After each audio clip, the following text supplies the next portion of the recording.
Bonjour à tous, c'est Laurent Marchand et Luc-Marie Elissalde pour la suite de cette série sur les grands inhibiteurs de la conscience de pauvreté.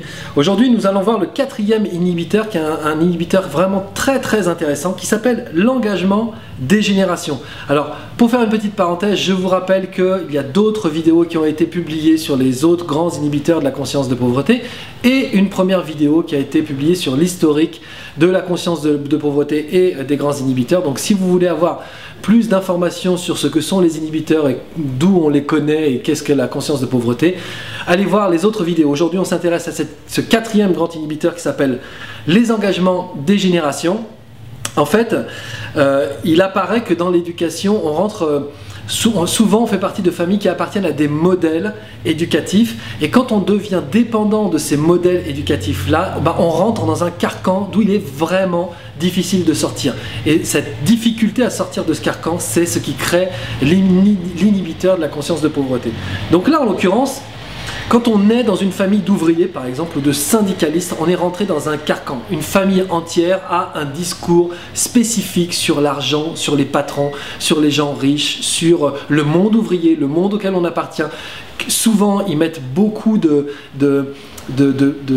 d'énergie positive à revendiquer le fait qu'ils appartiennent à ces mondes-là, et en fait on se retrouve, nous petits, au milieu de gens qui militent, par exemple, qui sont syndicalistes et qui appartiennent à une famille de foi, une famille qui partage les mêmes valeurs. Et en fait, à partir du moment où on essaye de s'exclure de ça pour devenir plus riche, pour monter sa propre société, vous imaginez bien là qu'il y a une vraie césure qui se fait, parce qu'on n'appartient plus à ce monde-là, et en fait, finalement, ce que ça crée, c'est la peur de ne plus s'aimer soi-même, parce qu'on se dit, on n'appartient plus à ce milieu qu'on aime tant, donc si j'en sors, je ne vais plus m'aimer, puisque j'appartiens à ce milieu-là. Donc famille d'ouvriers, famille de syndicalistes, fiers d'être nés en bas, fiers d'être nés pauvres ou dans un milieu social défavorisé, parce que les gens sont fiers parce qu'ils se disent, nous, on essaye de s'en sortir, nous on lutte, nous on est courageux, nous on a vécu des choses difficiles, et ça les valorise, ça valorise ce milieu-là. Or ce milieu-là, s'il est valorisé de cette façon, on ne peut plus s'en sortir, parce que ce serait renier ce milieu. Quand on a juré de ne jamais trahir, alors il se trouve que certaines catégories sociales, et notamment celles qui sont véritablement populaires, donc les cités par exemple, créent une vraie solidarité autour de la volonté d'être unis. Il y a une vraie solidarité autour de la volonté d'appartenir au même clan. Et cette solidarité-là crée justement le carcan duquel on n'arrive plus après à s'en sortir. Appartenance à un groupe social qui est à la fois pauvre et à la fois puissant, alors ça fait partie des nouveaux codes de société, c'est-à-dire que la fracture sociale a été tellement rapide et tellement intense qu'en fait il y a des nouveaux groupes qui se sont créés de manière tout à fait inconsciente, qui sont par exemple les supporters. Alors on peut trouver que c'est tout à fait anecdotique, mais en fait on se rend compte qu'à vraiment à l'échelle globale, appartenir à un groupe de supporters est quelque chose qui socialement est très implanté, intégré au fond de chacun. Par exemple, on l'a vu beaucoup en Angleterre avec les supporters de Manchester. Les supporters de l'équipe de foot de Manchester revendiquent le milieu social défavorisé. Quand on est supporter de Manchester, on revendique le milieu social défavorisé. Et fracture sociale aidant, on se rend compte en France, par exemple, qu'être supporter de Marseille ou supporter de Paris Saint-Germain, ce n'est pas appartenir au même groupe social. Et à partir du moment où on est enfermé dans un groupe de supporters, que ce soit Manchester, Paris, Marseille, Lyon ou Bordeaux, on est de la même manière enfermé dans ce carcan, et c'est difficile d'en sortir. Après, il y a tous les familles qui sont engagées dans l'action sociale. Donc ça veut dire, il peut y avoir des familles de classe moyenne ou de classe élevée qui sont engagées dans l'action sociale, mais à partir du moment où elles sont engagées dans l'action sociale, elles sont bonnes gratuitement. Ce sont des gens qui donnent de l'énergie gratuitement. Et donc on considère, quand on est un enfant et qu'on grandit dans ce milieu-là, que si on veut être bon, on ne doit pas toucher de l'argent en échange contre cette énergie qu'on donne, puisque l'action sociale nous a séparés de toute notion de richesse, d'enrichissement personnel et d'épanouissement. On est là pour l'autre. Et ça, c'est vraiment quelque chose de très difficile pour s'en sortir. Et effectivement, il y a les nouveaux groupes, les nouvelles rentrées sociétales, ce sont les altermondialistes, comment on les appelle ça, voilà, les altermondialistes, les gens qui militent, qui s'assoient tous ensemble et qui disent non. Tu vas m'aider, Luc-Marie.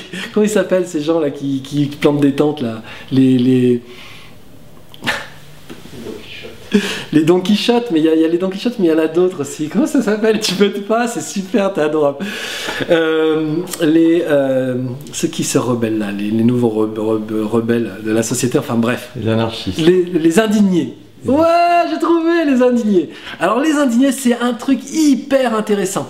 En fait, le mouvement des indignés, c'est un mouvement qui se coupe lui-même de toute option d'élévation, c'est-à-dire ils sont indignés. En fait, ils ne sont pas dans une idée de créativité, de changement des choses, ils sont dans l'idée qu'ils vont s'indigner sur des choses qui sont déjà en place. Et donc en fait, ça ne fait que des gens qui s'installent et qui revendiquent quelque chose qui n'évoluera jamais, puisqu'ils sont juste indignés. Alors maintenant, on voit des nouveaux groupes qui commencent à émerger de ça, qui sont les indignés positifs, ou les indignés qui veulent créer des choses meilleures dans leur vie et qui laissent peu de place au fait de se plaindre de ce qui est déjà en route et qui ne leur convient pas, et qui s'ouvrent vers quelque chose qui est plus de renouveler les énergies, faire des nouvelles propositions, etc. Mais vraiment le groupe des indignés, qui est pourtant basé sur quelque chose d'extrêmement positif et honorable, en fait, malheureusement crée une énergie qui contraint tout le monde à rester dans le même carcan d'où il est difficile de s'en sortir. Si vous êtes indigné et que vous roulez en Rolls, il y a un gros problème. Donc si vous êtes indigné, vous démarrez pauvre et vous gagnez 10 millions d'euros au loto, il y a un gros problème. Comment revendiquer qu'on a de l'argent quand on fait partie d'un groupe social qui est à ce point enfermé dans quelque chose qui est de la conscience de pauvreté? Donc voilà, la difficulté de tout ça, c'est simplement que si on sort de ces milieux-là, on a peur de ne plus s'aimer soi-même. Or, rien n'est pire dans la vie que de devenir son pire ennemi. Son pire ennemi à soi-même, c'est vraiment le truc le plus horrible qui puisse nous arriver. Voilà, donc c'était le 4e inhibiteur de la conscience de pauvreté, l'engagement des générations. Voilà, je vous invite à regarder les autres vidéos sur les autres inhibiteurs pour en apprendre un petit peu plus et pour savoir si vous êtes concerné par un des inhibiteurs. Et je vous conseille, bien sûr, si vous vous sentez concerné par un ou plusieurs des inhibiteurs de la conscience de pauvreté, de venir dans nos ateliers, nous voir avec Luc-Marie pour casser ça. Donc l'atelier qui est concerné par ce travail-là s'appelle Argent Réussite. Faites sauter les blocages. Venez travailler avec nous pendant 2 jours. On va faire sauter les blocages qui freinent votre épanouissement personnel, professionnel, financier, etc. pour vous ouvrir et vous aider à aller vers une autre vie, plus légère, plus ouverte, plus consciente, plus épanouissante, avec plus de bien-être et de confort personnel. Voilà, je vous dis à très bientôt pour une autre vidéo. C'était Laurent Marchand et Luc-Marie Lissal.